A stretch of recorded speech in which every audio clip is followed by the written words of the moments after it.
بسم اللہ الرحمن الرحیم۔ حدیث نبوی اور دور حاضر کے فتنے، سبق نمبر 2، حدیث نمبر 2۔ سیأتی علی الناس سنوات خداعات یصدق فیہا الکاذب ویکذب فیہا الصادق ویؤتمن فیہا الخائن ویخون فیہا الامین وینطق فیہا الرویبضۃ قیل وما الرویبضۃ قال الرجل التافہ یتکلم فی امر العامۃ۔ لوگوں پر بہت سارے سال ایسے آئیں گے جن میں دھوکہ ہی دھوکہ ہوگا۔ اس وقت جھوٹ کو سچا سمجھا جائے گا اور سچے کو جھوٹا، بددیانت کو امانت دار تصور کیا جائے گا اور امانت دار کو بددیانت، اور رویبضہ یعنی گرے پڑے نااہل لوگ قوم کی طرف سے نمائندگی کریں گے۔ عرض کیا گیا رویبضہ سے کیا مراد ہے؟ فرمایا وہ نااہل اور بے قیمت آدمی جو عام لوگوں کے اہم معاملات میں رائے دینے لگیں۔ اس حدیث میں چند امور بیان کیے گئے ہیں۔ سیأتی علی الناس سنوات خداعات، یعنی لوگوں پر چند سال ایسے آئیں گے جو خداعات ہیں۔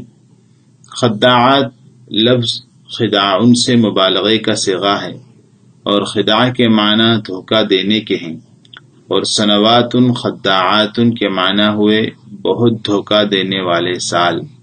اس کی شرح میں بعض علماء نے فرمایا کہ اس سے مراد یہ ہے کہ بارش تو خوب ہوگی جس سے پیداوار میں کثرت کی امید بندھے گی، مگر جب وقت آئے گا تو کچھ بھی پیداوار نہ ہوگی اور قحط پڑ جائے گا۔ یہی ان سالوں کا دھوکہ ہوگا۔ اور بعض حضرات کہتے ہیں کہ خداعات کا لفظ خدع الریق سے ماخوذ ہے۔ یہ اس وقت بولتے ہیں جب منہ کا تھوک خشک ہو کر بدبو ہونے لگے، اور سنوات خداعات کا مطلب یہ کہ بارش کی کمی کی وجہ سے کھیتیاں اور باغات اور ندی نالے سب خشک ہو جائیں گے۔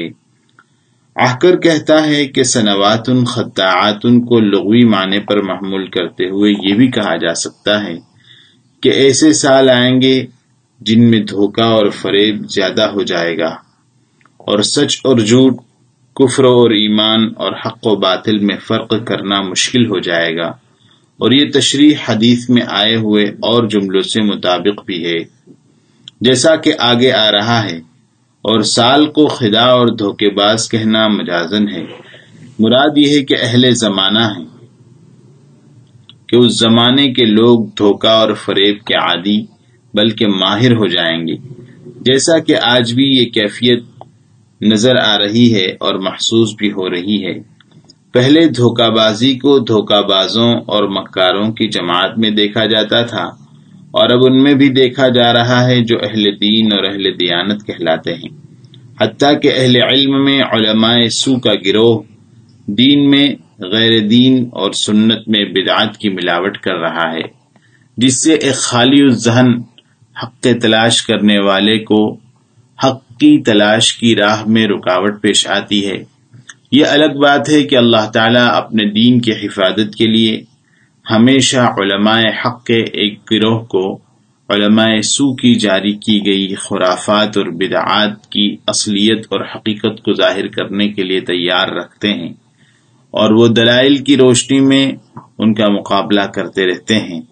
پھر بھی انجانے لوگوں کے لیے علماء سو کی من گھڑت باتیں اور بدلی ہوئی باتیں اور دین میں نئی باتیں ایجاد کرنا حیران کر دیتا ہے۔ یکذب فیہا الصادق ویصدق فیہا الکاذب، یعنی اس زمانے میں سچے آدمی کو جھوٹا اور جھوٹے کو سچا سمجھا جائے گا۔ مطلب یہ ہے کہ سچ اور جھوٹ میں اور سچے اور جھوٹے میں فرق مشکل ہو جائے گا، جس کی وجہ سے لوگ سچ کے بارے میں شک کرنے لگیں گے اور اس کو بھی جھوٹا سمجھ لیں گے اور اس کا اعتبار نہ کریں گے، اور جھوٹے لوگوں میں فرق نہ ہو سکنے کی وجہ سے ان پر بھروسہ کر لیں گے اور ان کو دھوکے سے سچا خیال کر بیٹھیں گے۔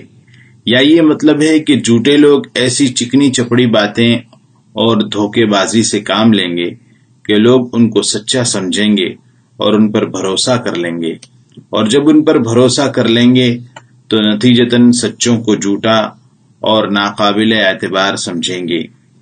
اس حالت کا بہت کچھ اندازہ ہمارے زمانے میں بھی ہو سکتا ہے، کیونکہ آج بھی سچ اور جھوٹ میں فرق کرنا مشکل ہو گیا ہے، اور جھوٹے اور مکار لوگ مختلف ذریعے اور تدبیر سے اپنے جھوٹ کی نشر و اشاعت اور اس کو ماننے کی ترغیب اور دعوت دے رہے ہیں، اور سچے لوگوں کی نظر میں ناقابل بھروسہ اور شک شبہ والے بنے ہوئے ہیں۔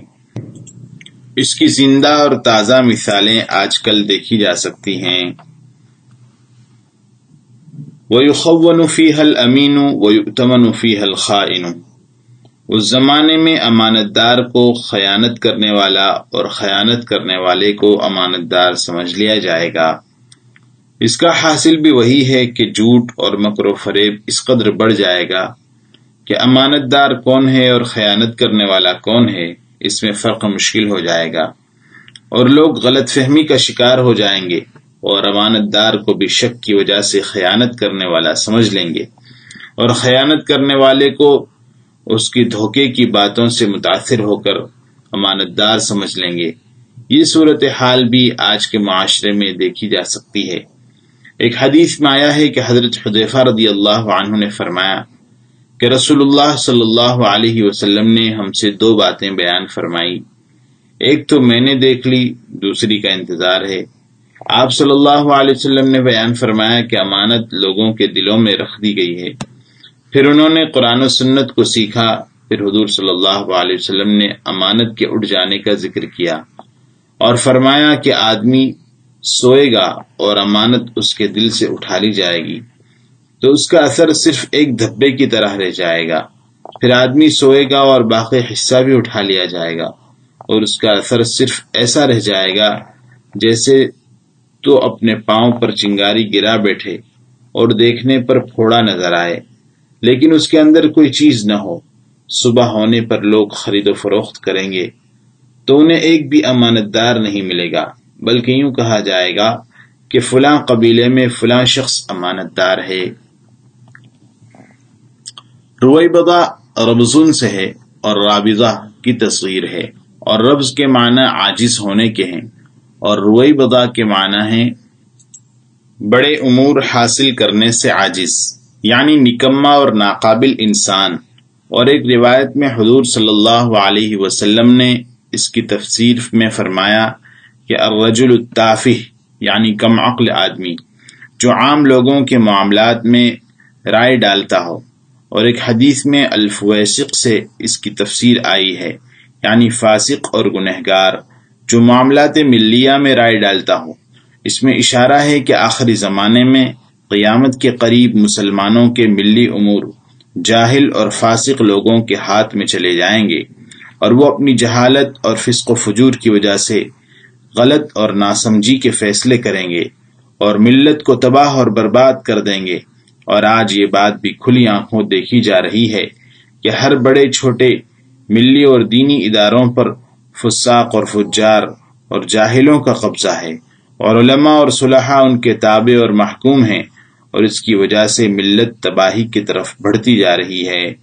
اللہم احفظنا من شرور انفسنا